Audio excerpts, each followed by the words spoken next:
Hi guys, and welcome back to Maltbox, the non-chill filtered whiskey blog. I'm Andy and I'm back here today with another whiskey review. Now the whiskey that I'm about to review today is a Speyside single malt whiskey. It's an undisclosed distillery. Now when I say that, it basically means that the bottler has not put the name of the distillery on the label, either due to that being a contractual thing from the purchase of the cask, or alternatively might just want you to have a little bit of a mystery kind of thing going on. So this is a sample that has been provided to me. So full disclosure guys, as with all samples that are provided free of charge, just because this sample has been provided to me does not mean that it will necessarily get a favourable review as a result. The bottler in question is Heroes and Heretics. I've already featured their 48 blended malt. This is one of their single malts from their classic series. I don't have the actual bottle, but here's the sample. So as we can see there, Speyside single malt, 12 years old, bottled at 51%. This is batch number 1. This is natural colour, non-chill filtered, which is great. Get a little screwy off. As you can see, I've only had one dram, a very small dram of this, a week or so back, or last week actually, because this has only just been released, it's quite new. I believe there's over 1,200 bottles in the release. Now, I will be trying this with and without water. It's 51%. I know there's this kind of thing out there at the minute of people thinking that drinking cask strength whiskey makes it better and, you know, you should drink all whiskey cask strength. It's, to be frank, it's bollocks. It's nonsense.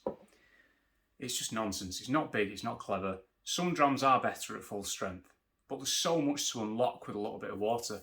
I don't want to be sitting there drinking 50, 60% whiskies all night. Sometimes I want something that's 43, 40, 46%. I'm happy with 40% on some occasions, it's fine. I don't want to be chucking 50 plus down my neck all the time. So, a nice pale gold in the glass there. I've been told after I asked the question as to the cask types involved that it's an ex-bourbon casks. However, what refill, I don't know. I imagine, I'd like to think it's not first fill, let's put it that way, but I could be wrong. Some slow legs forming on the glass at the top, a nice little ribbon there, nice little dotted ribbon. So on the nose,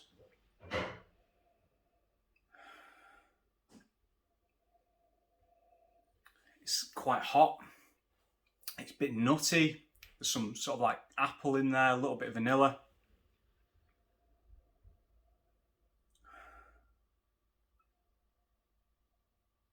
Some spices.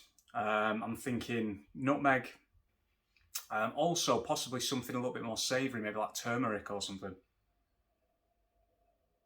Quite floral, very floral. It's becoming more floral as time goes on. It's like walking through the garden at night when things like the jasmine come out and start to smell in the evening. It's lovely. A slight touch of mustiness and dustiness in the back. So you've got all this freshness up front, but right at the back there is this kind of funky kind of mustiness going in up there. It's like sort of like dry wood, sawdust, that kind of thing. Right, on the palate, full strength. Again, I will be trying this with water in a minute.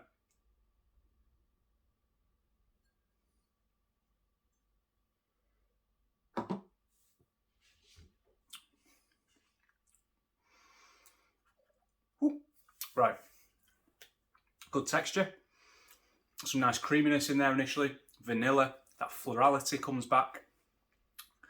Then there is a big, spicy, warm, hot hit right there on the tip of my tongue. A bit like chilli, sort of like a green chilli, something like that. But it's nice, very nice. The finish, long, honeyed. I'm thinking, again, some nice floral notes in there. It's becoming sweeter. Think more like icing sugar sweetness. When you're mixing icing sugar up for glazes and stuff, it's very kind of like a high level sweetness rather than a deep, rich sweetness like a maple syrup, for example. The palate, I really do feel will benefit from some water. To be fair, full disclosure, I already know that it does because I've already tasted it once. But it's another example for me of a dram being very multi-dimensional with thanks to a little bit of high quality H2O. So I'm going to add a couple of teaspoons, well no, I'm just going to add 1 teaspoon in fact, of water to that. That should do it. I didn't pick the glass up, so you must think I have some magic water teaspoon knocking about somewhere, but there is a glass down there. I mean, on the subject of water, water can be just as divisive in the whisky community at the minute as whisky can, which is already pretty touch and go sometimes. I'm quite fortunate where I live in northwest England. We've got really nice water.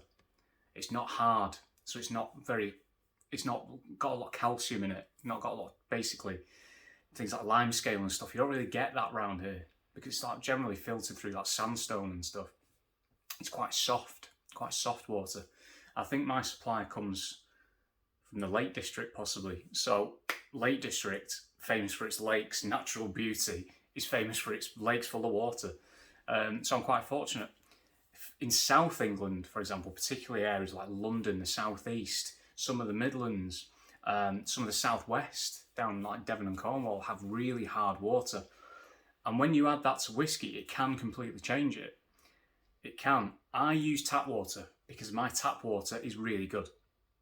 You can get whiskey water.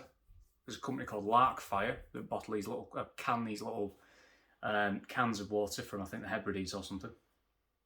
And there's this original source or something that the whisky shop used to do, like Speyside water, Highland water and Isla water. I mean, for whisky production, the production itself, again, still on water while that's opening up. And I won't be talking for much longer, don't worry. People get this whole thing about the water's like, oh, it's so important. It's like, you go into a distillery and there's like this video that they make you sit and watch. It's got rolling streams and glistening waterfalls. And it's like, yes, this is where our water comes from. What they don't tell you is that it's processed to within an inch of its life to be able to be usable. No different to tap water. Bimber, for example, use tap water at their distillery to make the whiskey. They don't like sell this whole thing about, yeah, we get it from the Thames, because I mean that's like me saying that I get my water from, I don't know, the River Irwell or something. No one would buy whiskey made with water from the River Irwell unless you process it. So all this stuff about whiskey coming from brooks that go through peatlands having an impact on flavour, it's just nonsense.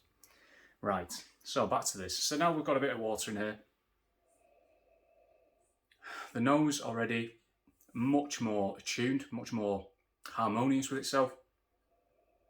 Again, yes, it's floral. We've got some of that green apple in there. You've got vanilla. There's a bit of ginger in there now as well. There's a lovely kind of creamy custard note. And what I'd actually sort of say is that I've already mentioned florality, but we have quite a few roses in our garden, out the front and out the back.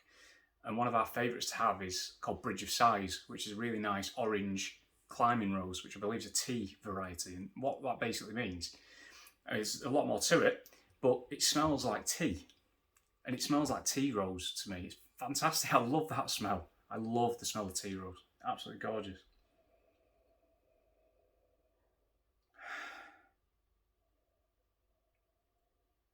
Again, a little bit of honey in there. Like I sort of picked that out on the finish, I think it was, without water. So for me, that's kind of brought it forwards a little bit.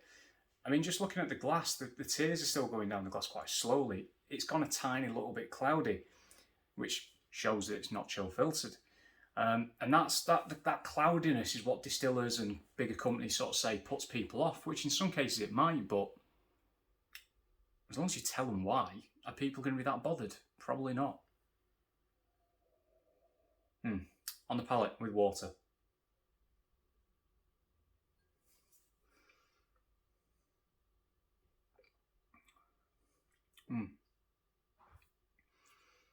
Again, that icing sweetness that again I picked up on the finish has now moved forward to the palate. There's a slight herbaceousness, a herbal note. It then becomes lighter again with more of that apple. That vanilla's back. Got a little bit of spice in there now. I'm not going to move on to the finish yet, but I'm really enjoying the finish. I mean, this to me is a very atypical, so probably what I think is refill ex-bourbon matured Speyside whiskey. I have an idea what I think this might be. And I'll say which distillery I think it might be at the end.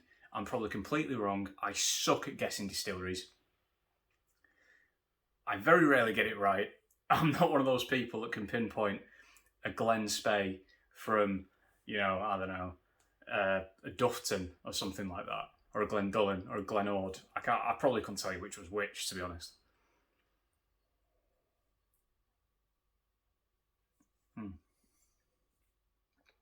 Just going back on the nose there, there's almost white winey kind of sharpness, which was quite nice. It balanced it out a little.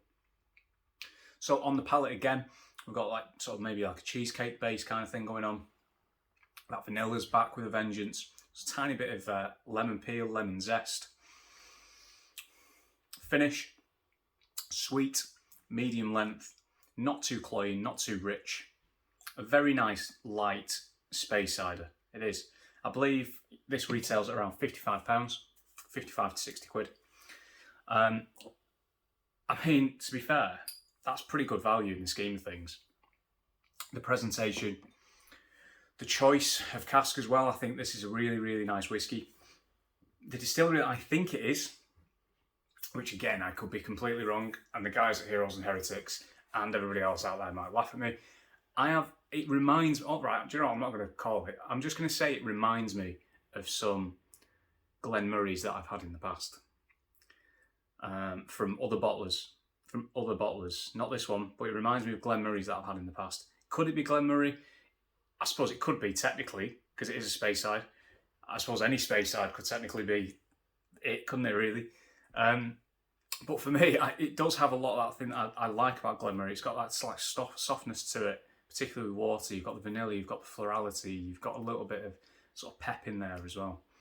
That's just what I think it might be anyway. I don't know. They'll probably email me now and say, yeah, you're miles off, mate, which is absolutely fine. So guys, I'm going to box it off. If you've not checked me out on social media already, I'm at Maltbox. At Maltbox, I am Maltbox. Twitter at Maltbox. God, it's been a long day. Instagram at Maltbox Whisky. Maltboxwhisky.com for all of your written whiskey needs. Thanks for watching. See you soon.